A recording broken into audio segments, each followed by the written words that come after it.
likes rules? Okay? Rules. Rules. I loved rules. Oh, I was a good girl. I did everything right. I followed the rules. No drinking until you're 19. My foot didn't set foot in a bar until I was 19. When I was 17, I did have some peach cooler. I think that's what set me off from drinking until I was 19. But I was really good. That rule made sense to me, right? You know, I don't run red lights. This is a reasonable rule, right? What are some other rules? I mean, I really like rules. But who here has played the game of life? Remember that board game, the game of life? Right? I did that. I just want to swear.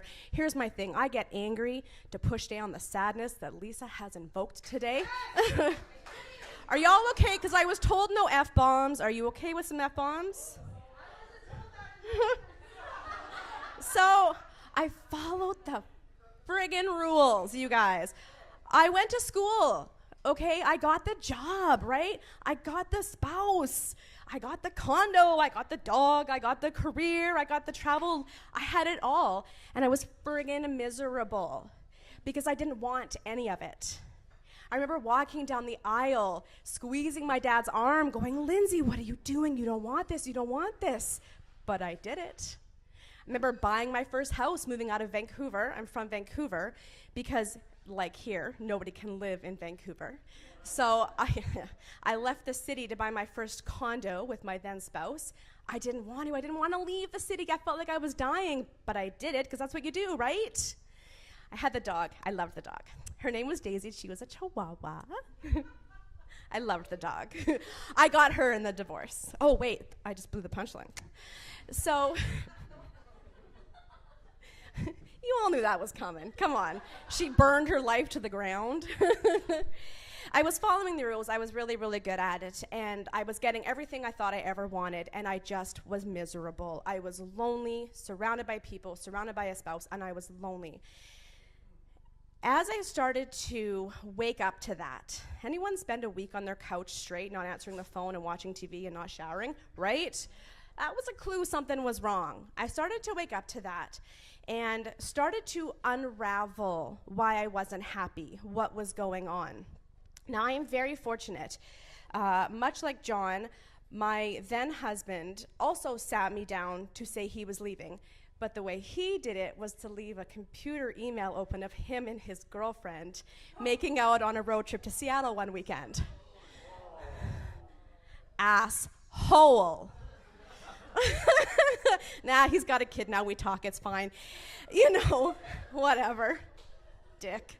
You know, but here's the thing.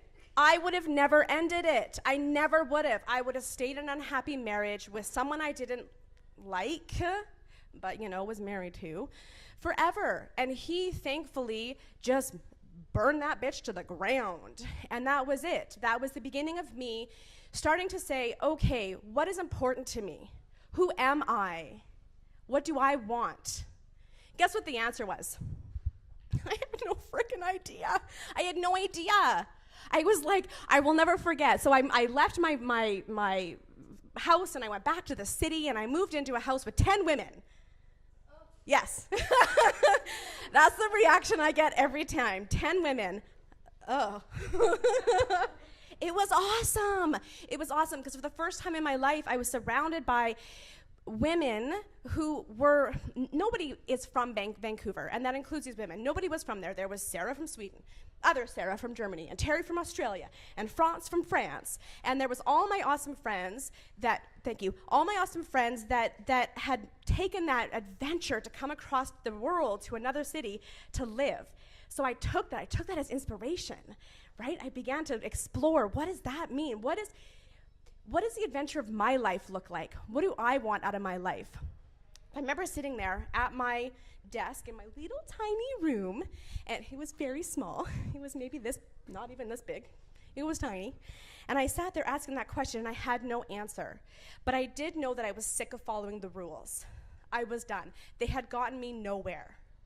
And so I spent the next 2 years playing, finding out what I loved, finding out what I wanted and what adventure meant to me. which led me to Toronto, where one day I decided to pack all my stuff in a car, sell the rest, and drive out here. Anyone ever done that? Okay. Anyone ever moved from Vancouver to Toronto?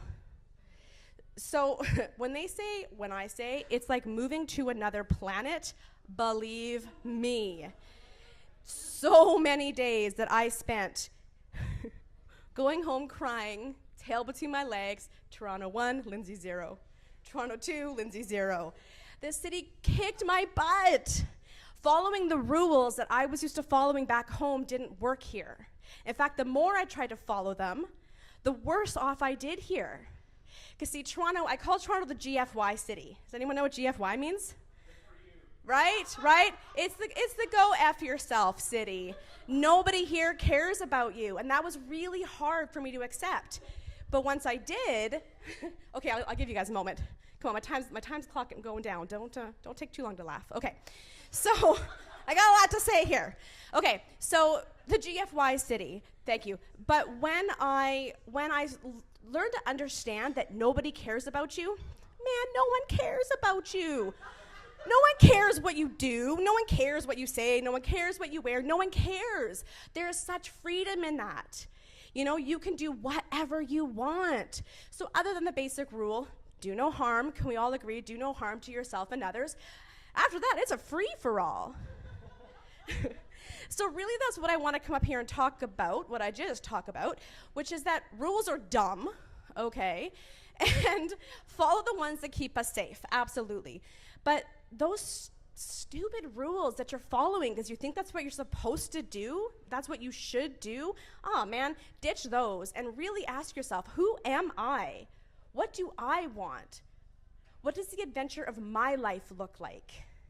And then, I don't know, move across the country because that's what I did and it just made all the difference in the world. So, that is it. Hey. That is my time.